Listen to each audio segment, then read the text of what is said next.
For a complex function to be analytic at any given point z0, the function had to be differentiable at z0 and in a neighborhood of z0. So now what do we mean by neighborhood of z0? Let's take a point z0 in the complex plane, and if we draw a circle around it, which is called boundary, this entire region becomes neighborhood of z0.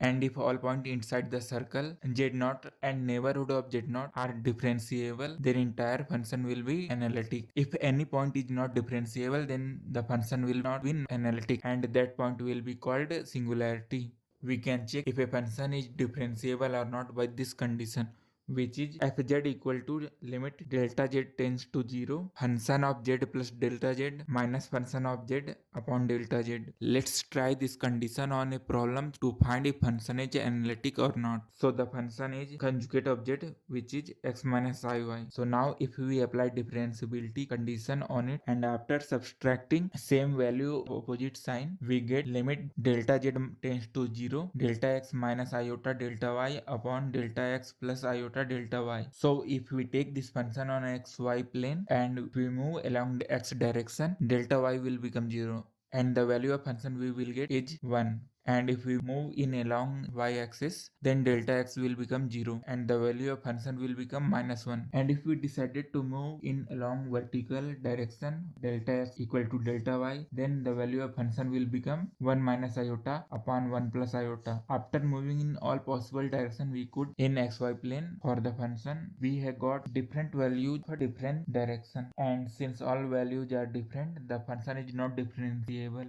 and hence analytic.